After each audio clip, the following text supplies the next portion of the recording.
Ladies and gentlemen, I don't know, a few weeks ago, I was talking about the fact that a Reds, one of the great Reds players from the 61 World Series team passed away, Joey J. Of course, he was on a great 61 team that played Mantle and Maris and Whitey Ford in the group in the World Series. Unfortunately, they lost in 5 games. But along with Joey J on that team was Jim O'Toole, the great Jim Maloney, good night, Blasting Game, Frank Robinson and Vada Pinson and Wally Post in the outfield. Gus Bell was in and out of there. I mean, and we all really, really enjoy remembering here in Reds country.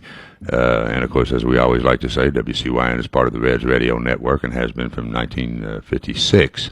And of course we just lost Pete Rose, and it's easy to remember and memorialize publicly and personally the great Reds that have passed on. However, not all are properly memorialized, not all are properly remembered, and some of the very ancient Reds, their graves aren't even marked.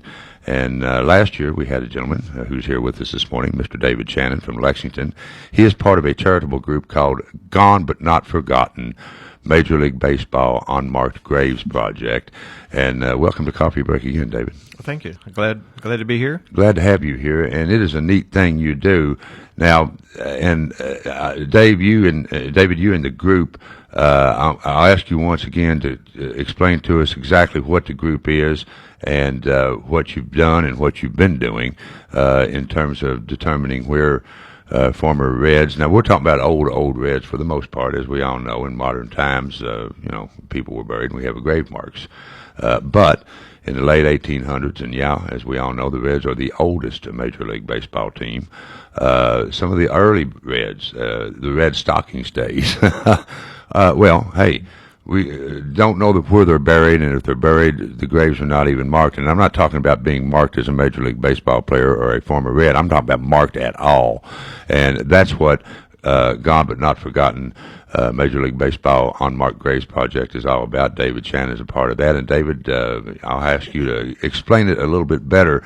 We talked about 2 or 3 projects that you'd already done when you were on the radio with us last year, but tell us about the group and what you've been doing, and then we're going to be talking about your current project now today, right? Go ahead. Sure, yeah. So several years ago, since I live in Lexington, I was walking the grounds of Lexington Cemetery, which I've done. Big Lexington, which I've done many times. My brother worked there a couple of years back, many years ago. That's a historic walk. It is, and just walking around and looking at graves and looking, sometime you run across somebody you actually remembered. It may have been a neighbor or somebody you didn't even know where they were buried. That's kind of interesting. But some people that with absolutely no relationship at all, funny names or interesting markers. Tombstones really are a way for it's kind of the last hurrah for the life of the member of the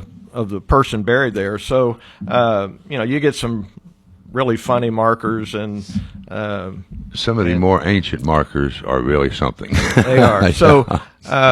So as a baseball history person and liking to study baseball history, especially with the Reds, one of the things I find interesting is locating graves of former Reds players, and most are marked, and I look for them. It's kind of like a Easter egg hunt. You go in these large cemeteries, and the offices usually can give you a general idea where the grave is, but it still takes a while to narrow it down to the exact spot. So there are 2 or 3 former Major League Baseball players buried in Lexington Cemetery, and but there was one that I just had a hard time finding the grave, and I kept going and looking and walking, and I finally went to the office, and they looked closer at their records, and they said, well, he doesn't have a headstone. So, I was looking for something that wasn't there, and probably walking right over his grave many times. His name was Theodore Conover. He only played 1 game for the Reds. Part of our one of the criteria for us to do a grave for someone is they have to have a connection to the Reds, Right. and one game is a connection. That's Right. one more than I ever will play. So Now, Conover, he was a Lexingtonian? yes, yeah. yes, yeah, and what we need to remember. Baseball has changed a lot since the 1800s.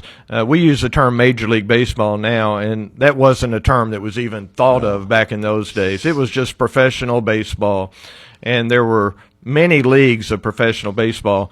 Major League Baseball today recognizes some of those leagues. Like within the last couple of years, they've recognized the Negro Leagues Right, as yeah. part of Major League Baseball. It has changed our stats as we knew it because now we've added a whole new league to stats.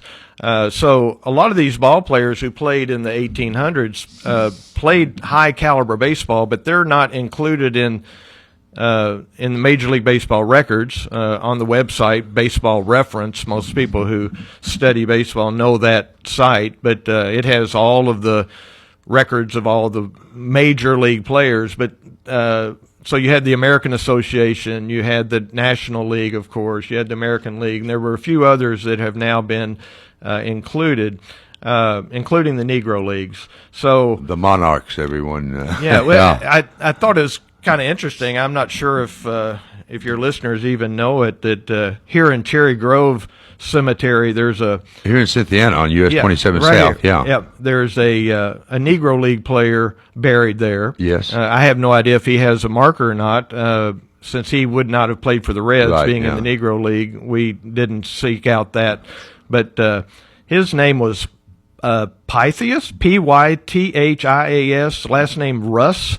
He played 311 games in the Negro League. He played for the Chicago American Giants, the Memphis Red Sox, and the team that most people know, the Birmingham Black Barons. Oh, yeah. So, but he had a lifetime He was batting. a pretty good ball player to play with those teams you're talking about. His lifetime yeah. batting average was 327. Good night. So, really? and he's buried right here in Cynthiana, and I don't know if, Well, some of us locally need to find That's right. That's right. and mark him. Yeah. Yeah, there are two players buried in Battle Grove. We got Stan Rees, Rees, and Hervey McClellan, and none of these three played for the Reds, but they are officially in the record book for playing in what we consider now the major leagues. So with Theodore Conover in Lexington, I went, after really thinking about it off and on for 2 or 3 years, I finally went to the office and I said, hey, you've got a former Cincinnati Red ball player buried here in an unmarked grave. What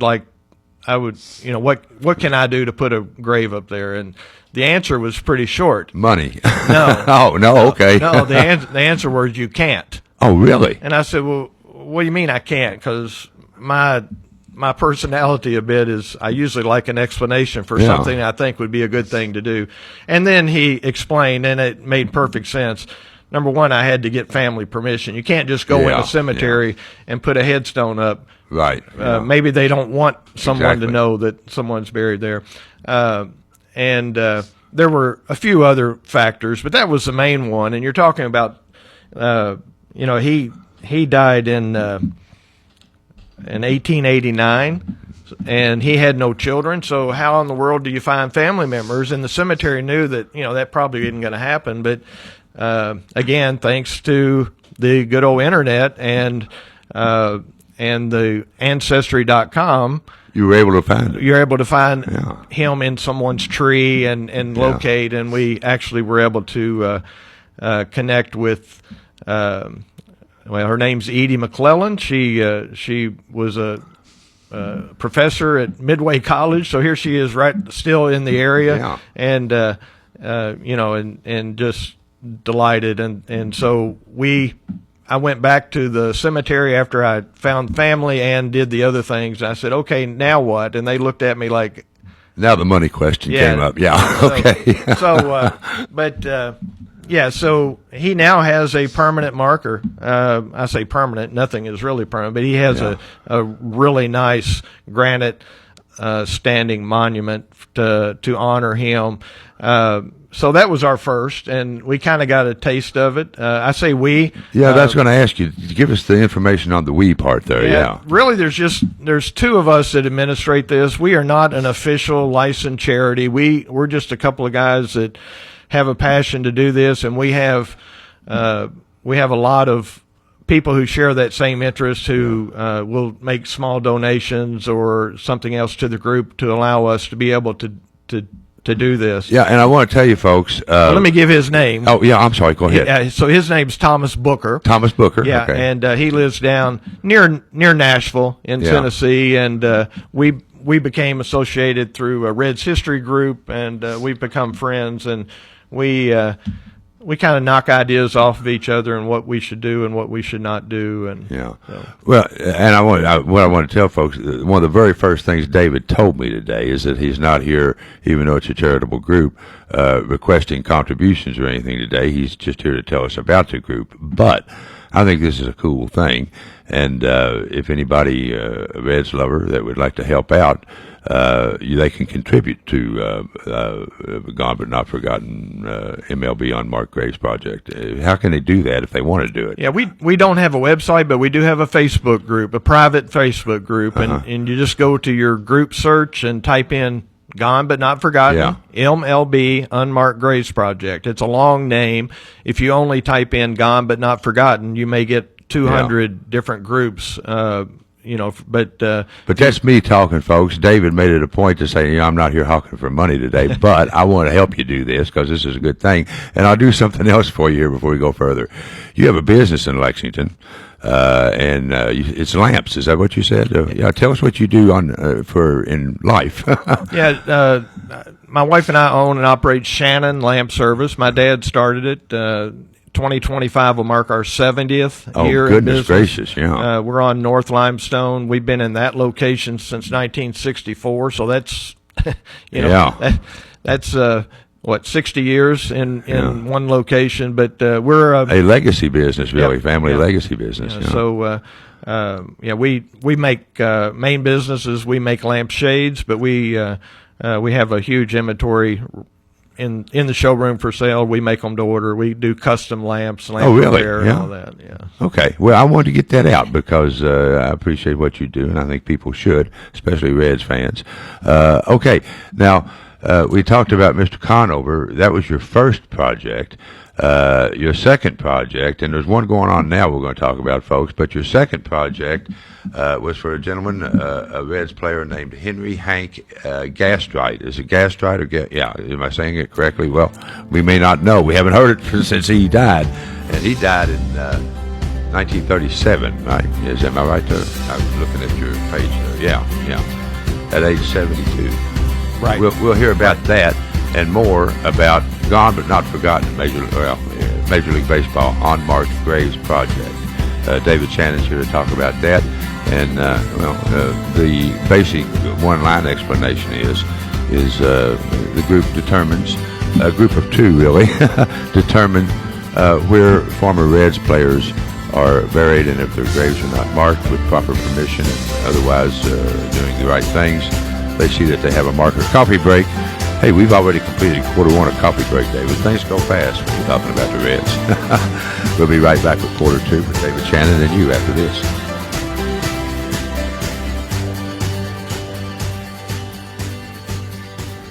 And you're back with us on Coffee Break, second quarter, ladies and gentlemen. David Shannon is here from Lexington this morning, and it's about a group, his group, along, what was the gentleman's name with you? Thomas Booker. Thomas Booker. Mm-hmm. They are Gone But Not Forgotten, Major League Baseball Unmarked Graves Project, and once again, they seek out unmarked graves of former Reds players, obviously ancient Reds players. Most modern graves are marked.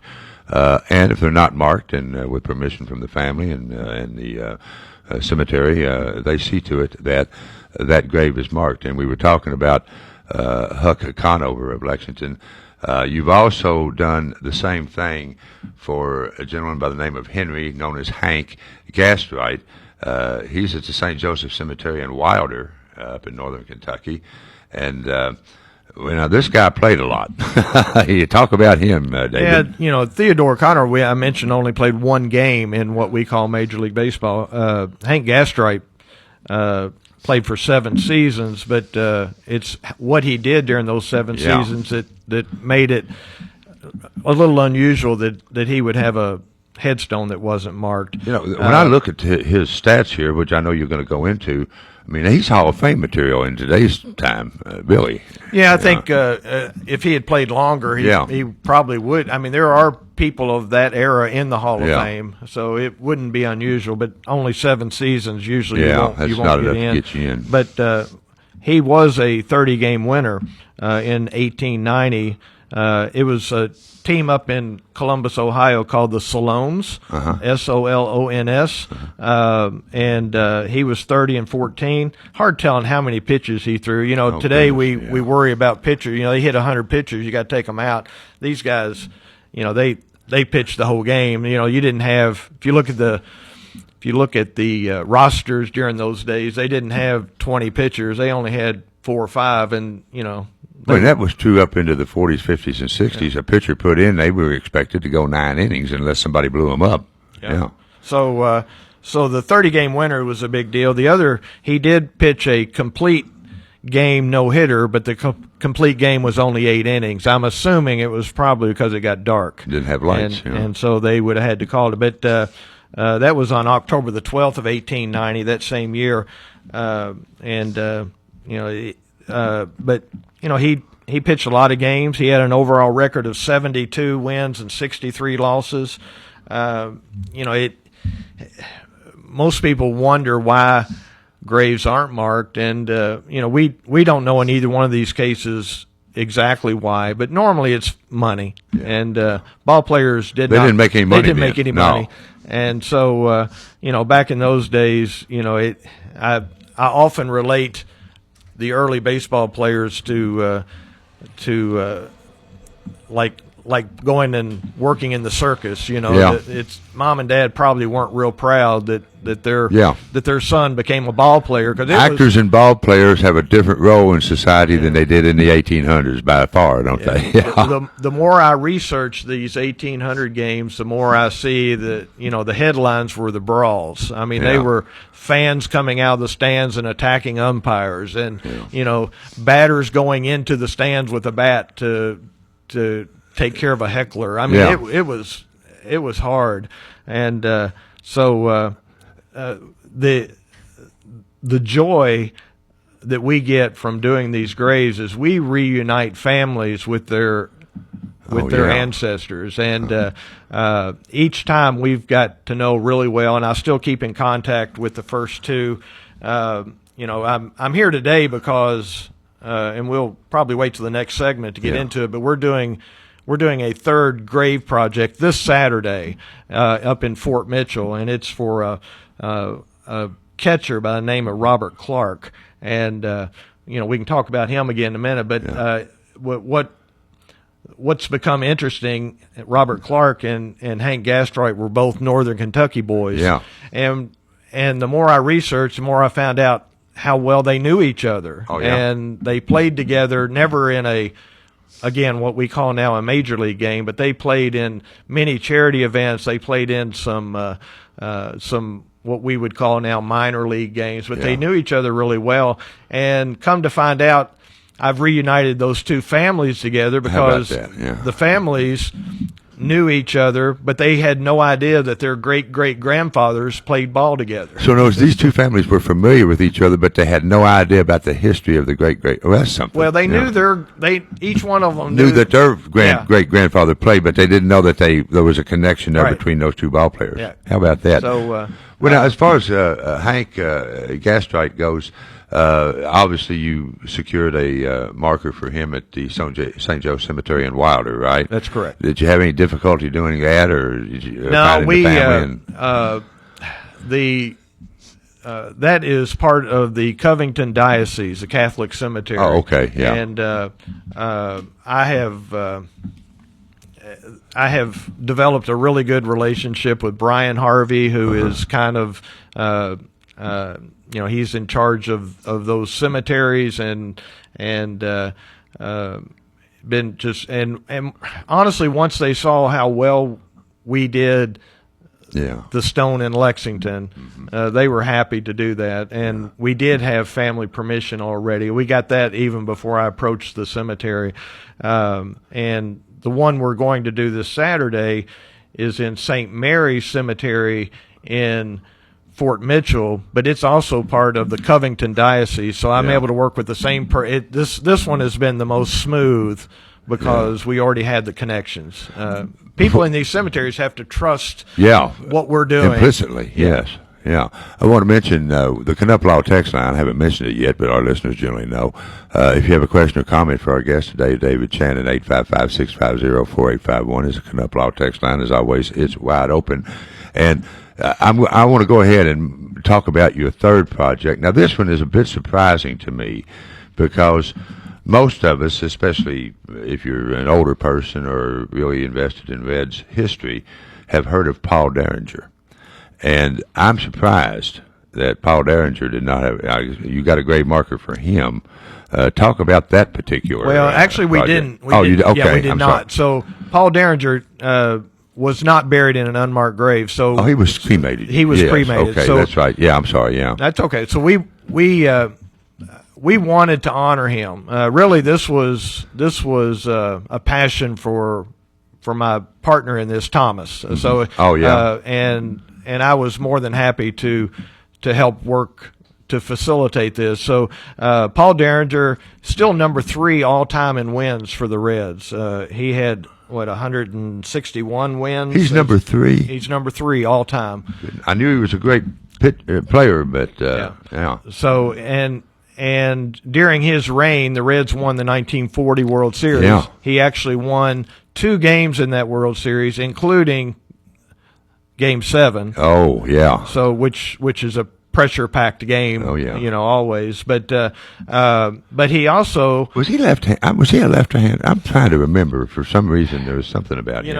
If Thomas is a walking encyclopedia, I always, Thomas would know. I always have to double-check on. Well, maybe Thomas is listening and text in. There's a 50% chance that he was a right-handed pitcher. There you go. So there you go, David. But And actually, this stat may be one of those changing now that we've added the Negro Leagues to official stats. But before the Negro Leagues were added, Cincinnati Reds had the first night game under the lights. Yeah. I understand there were a couple of stadiums in the Negro Leagues that had lights. But for what we've always grown up and listened to, it was, I think, May the 24th. I know it was that day because that's when we did the ceremony. But anyway, Crosley Field got lights, and they were the first team in Major League Baseball to have lights. And Paul Derringer pitched that game, a complete game under the lights. So when we talk about the history of the Reds, Paul Derringer's name comes up a lot. So we raised a lot of money for this. That was the reason I was here last time. We were trying to raise money because we did a bronze marker for him, and it was about $2,500. And for a small group like us, that's a considerable pocketbook. Yeah. So and we're not looking. We never did look for any large donors. We kind of like the idea of a lot of people donating a little because they feel invested in what we're doing, and then they want to give again to the next project. And raising $2,500 with very few donations over $100, it takes a little work. Yeah. So, we had a beautiful bronze casting made, Paul Derringer with his life stats, and the question all along was, where are we going to put it? Paul Derringer. Again, he was cremated, and I guess his ashes are in the possession of some family member, if we even know, right? The family knows where the ashes are. Oh, they do? Okay. And he has a daughter and a son still living. Okay. And we've been in contact with them.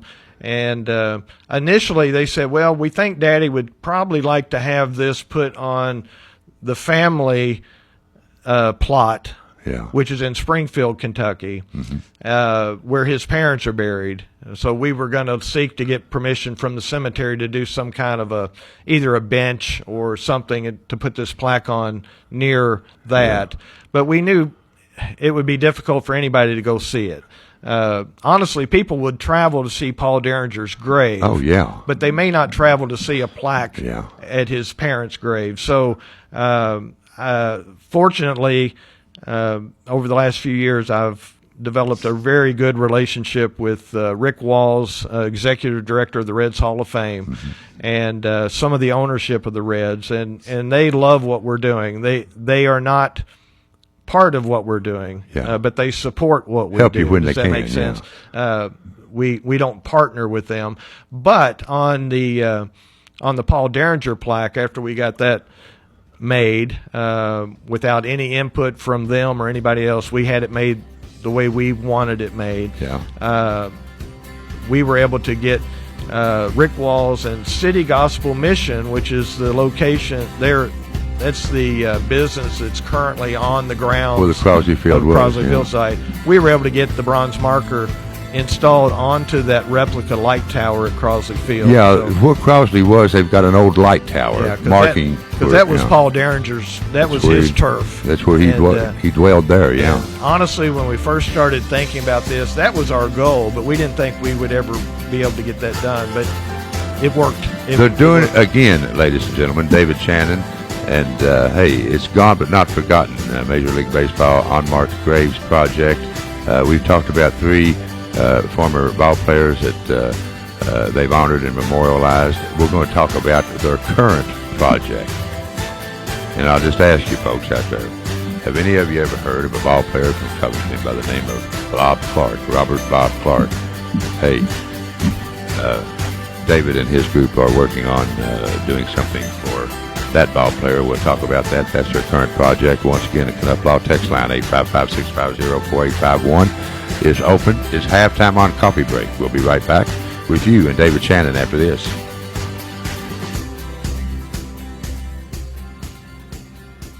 David Shannon with us this morning. The group Gone But Not Forgotten. It's a group of 2 gentlemen invested in Reds history and baseball history, and they seek out unmarked graves or other lack of memorials of former professional ball players, and see that they're properly memorialized with a headstone or some type of a plaque or memorial, just like they did for Paul Derringer at the old Crosley Field site. And for talking to us, David Shannon, this morning, the Knuff text line is open, 855-650-4851. Now, speaking of the Knuff text line, yes, we got a text already. Doug. Okay, yeah, we do. They ask, can we have the last name of the Negro League player buried at Cherry Grove again? Yeah, it is Russ, R-U-S-S. And the first name was Pythias or Pythias. I don't know how they pronounced it in the day. P-Y-T-H-I-A-S. It would help if searching. He died in 1930. He was only 26 years old, so that puts him about 1904 birth date. Yeah.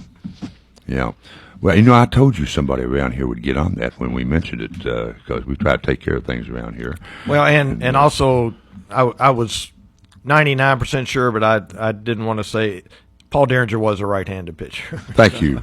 I was wrong. For some, I don't know. You know. Hey, but hey, Textor, thanks for asking that. Pythias or Pythias, I'm not sure how they pronounce it. Russ, R-U-S-S, is a former ball player from the Negro Leagues that is right here and buried right here at Cherry Grove Cemetery on US 27 South in Cynthiana. Now, I am holding in my hand, I wish it was real, but it's a replica, so it's worth a few dollars rather than several hundred maybe, but it is an old baseball card from a player from the 1890 Brooklyn Club, the National League champions that year. His name was Robert H. Clark. He is from Covington, and that's what David Shannon's group, Gone But Not Forgotten Major League Baseball Unmarked Graves Project, they're working on that right now. Tell us about him and the project, David Shannon. Yeah, so, once we matter of fact, even while we were still working on the Derringer project, we already had the next one kind of lined up. And Robert Clark was kind of an obvious one for us for a few reasons. We have the criteria for us, because there are many baseball players who would be buried in unmarked graves, and for us to be able to control a little bit, we narrowed it down that they have to have at least some connection to the Cincinnati Reds. And both of the first two we did actually only played one game each for the Reds. They played other professional baseball, but actually in Cincinnati they played one game, which is one game more than I ever would have had the chance to play. So, so they met our criteria. Robert Clark only played 1 year for the Reds, but he did play 16 games, so he's a veteran compared to our first two. But he's at St. Mary's Cemetery in Fort Mitchell, and logistically this was good for us because St. Mary's and St. Joseph in Wilder, where we have Hank Gastrite, are same diocese. The same diocese. Yeah. So as a Baptist boy, I had to learn Catholic language a little bit and kind of how that works. But they have been so gracious and trusting. Number one, they saw what we did in Lexington, and that helped us with the first project. But now that we've done one in Wilder, they were on board to do this one in Fort Mitchell. So this Saturday. And then we'll get back to who Bob Clark was. But this Saturday at 2 o'clock in the afternoon in Fort Mitchell, anybody that's willing to take a little drive Saturday afternoon, we're going to have an unveiling for our third headstone. 2 o'clock, St. Mary's, Fort Mitchell. It is literally walking distance from the I-75 exit in Fort Mitchell. I think that's exit 188. But the cemetery is right there. There's actually two cemeteries right next to each other. I don't have my notes in front. I think Highland is that's in the Highlands area, but St. Mary's is the Catholic cemetery. They actually have a fence row between them or something. They're right literally next door to each other. So the entrance to St. Mary's is right across from Lewin Monuments, and the reason I mentioned Lewin Monuments is they are working with us to supply the monument this year, and they have been extremely gracious.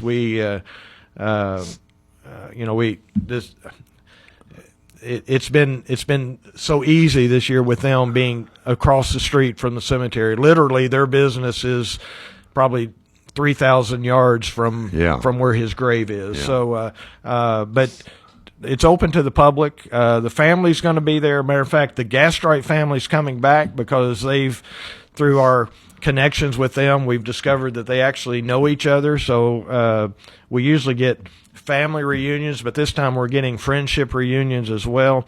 We will have some dignitaries there. The Cincinnati Reds Hall of Fame always support us, and they're planning to be there just to support what we're doing. But we'd like to have some people there to show support and just to remember this guy that died in 1919. He's been buried in an unmarked grave for over 100 years now. And well, now about Bob Clark, I was looking at the information you have here about him, and as you said earlier, in the day, professional baseball wasn't quite as organized league-wise and what have you, and of course you had the segregated Negro League and what have you, but there were some professional teams in Kentucky here and there, and in the day they had the Louisville Redbirds, which I think was at one time a farm team for the St. Louis Cardinals, and now they've got the Bats, which are the farm team for the Reds. But Bob Clark, it says here, he played in for the Brooklyn team that won a World Series. Yeah, Brooklyn was his main. He was Yeah. there for 5 seasons. But he played for the old, it's got NL for National League, Louisville Cardinals Right. in Well, 1890s. no, That's not the National League. Well, What but does that mean? Yeah, but it's not Cardinals. It's Colonels. I'm Right. sorry. Yeah. Hey, Just like the basketball team, the ABA Yeah, team. This yeah. was the Louisville Colonels. yeah, the Colonels, excuse me, not the I'm so Yeah. used to saying Cardinals, Right. excuse me, but it's the Louisville Colonels. And I wonder what, I have heard of that. And somebody was telling me one time, somebody I knew in Louisville, where they played. And I think it was something, I could be totally wrong about this, but I think they had a field over in the West End in the Portland area or somewhere like that. I'm not sure about that. But he played for the old Louisville team. But his big deal was with the Brooklyn team, right? but the Colonels was his last year, and we'll have a little chance to talk about why his career was a little shorter than it should have been. Yeah. We can discuss that a little bit. And we'll do so with David Shannon. It's about gone but not forgotten. And David Shannon and his group, it's Major League Baseball Unmarked Graves Project. And it's not necessarily Major League Baseball as we know it today, the Major League Baseball Association. But these are former players, professional players, that, in a lot of ways, people that enjoyed baseball in modern times, these are the individuals that laid the groundwork for that and loved the game because they didn't get paid much, if at all. Coffee break, 3:45 right after this.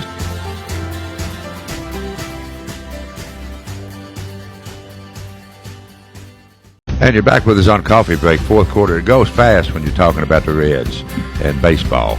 And I'm doing that with David Shannon, his group. It's a group of two, and I keep forgetting your friend's name. Thomas Booker. Thomas Booker.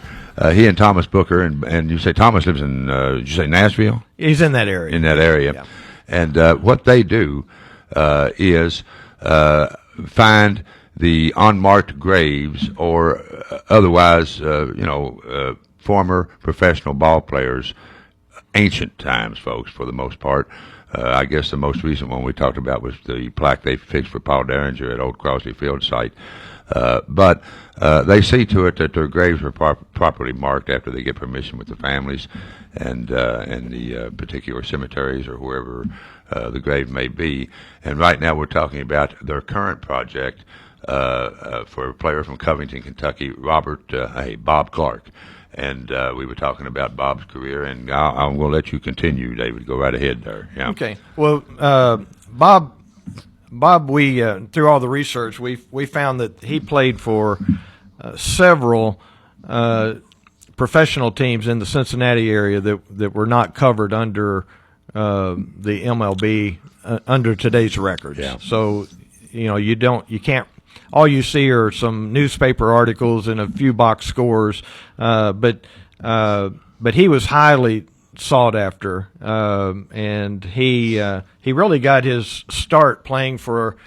Back in the 1800s, the teams didn't have nicknames as much. They usually just called them by the city names, like the Cincinnati Cynthiana Ball Club. Well, we had a Cynthiana Club. Yeah. So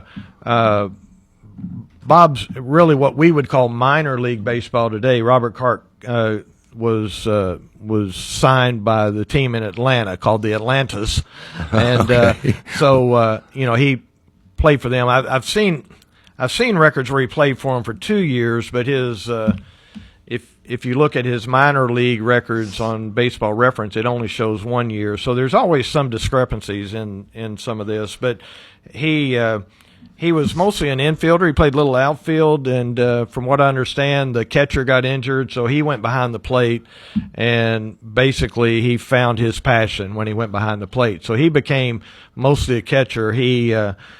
Brooklyn signed him, and were, like today it would be like, a major signing. They got all excited because they really needed him. Brooklyn was really good. The 5 years he played there, they went to the World Series, what we now call the World Series, twice in those 5 years. So this was a very competitive team in Brooklyn.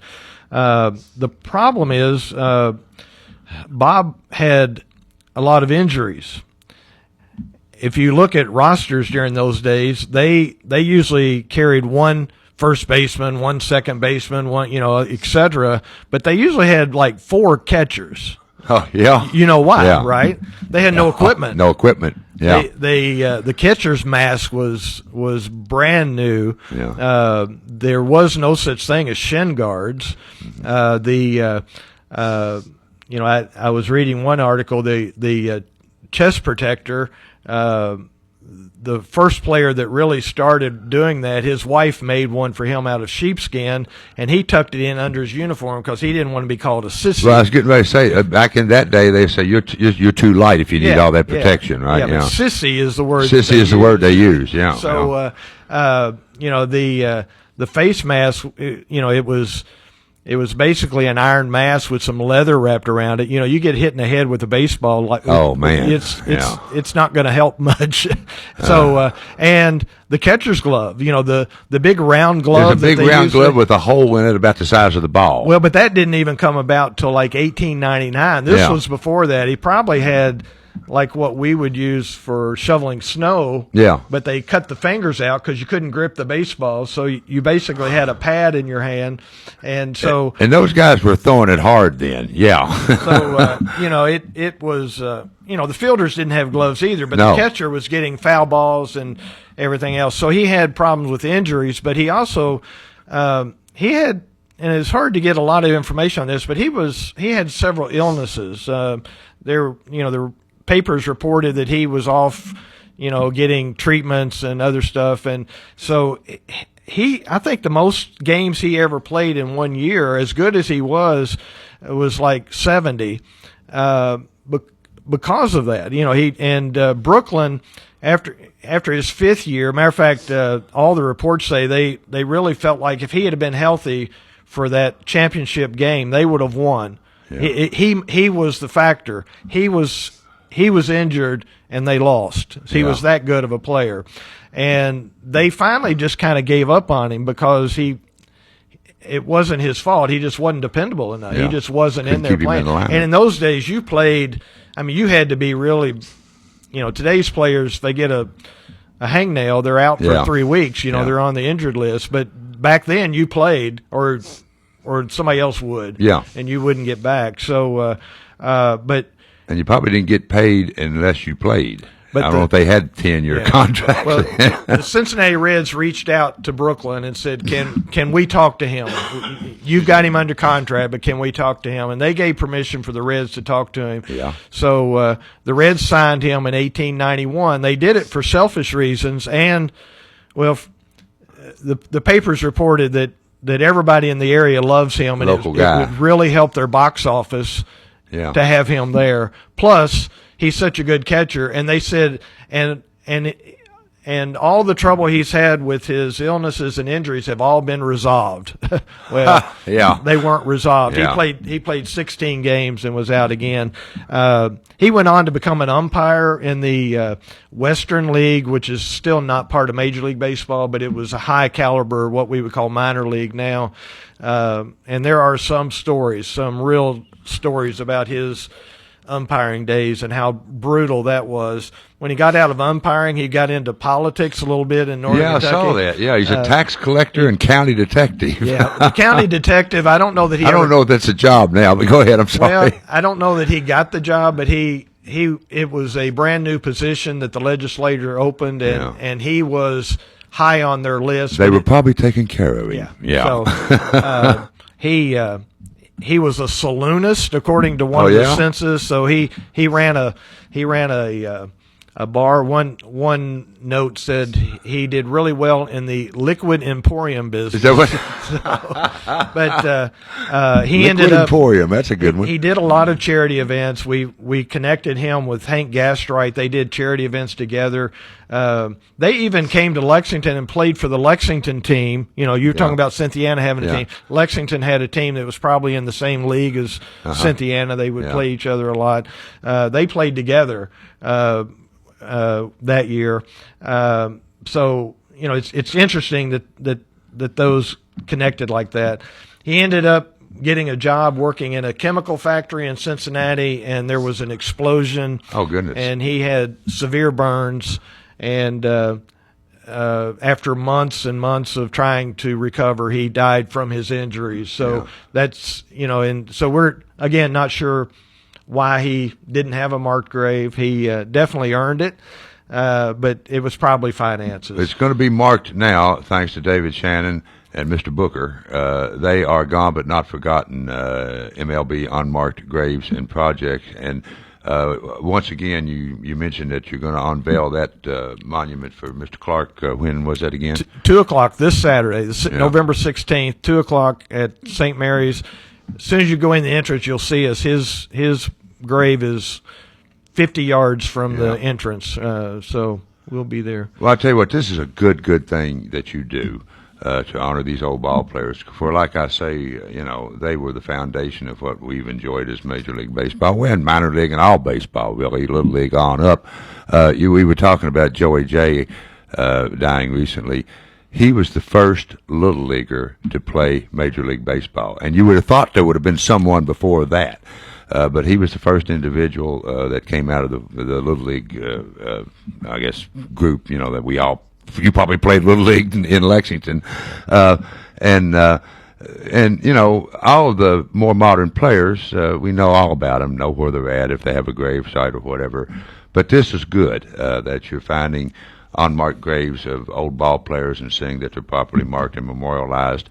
Now, I have to ask you this, David Shannon. Once again, David's business is on North Limestone, did you say, in Lexington. It's called Shannon Lamp, is that right? I have to stop in and see. If you need a lamp, folks, go see David. But you said earlier that you all make custom lamps.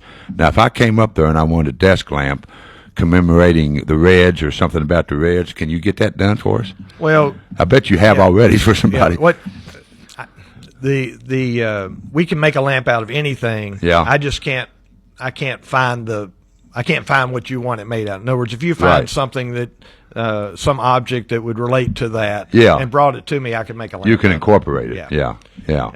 Well, David, it's always interesting to talk to you. I'd like to get you and Mr. Booker on here at the same time sometime and just talk baseball history. I would just be quiet because he knows the history front and back. You mentioned at the very beginning that we lost Pete Rose. Yeah. We've actually lost 3 of the 1975 team members this year. Don Gullett, Pat Zachary, Pete Rose. And 2025 is the 50th anniversary. So there's a lot planned, and that's 3 that won't be able to be there. Don Gullett from Old McHale High School over in Greenup County. And in Kentucky, he was first known as a great football player. Nobody could get Gullett down. I mean, he had him big thighs, big strong guy, and fast, great athlete. He could do anything. We have another text here. Let me see. Textor says, David, great show today.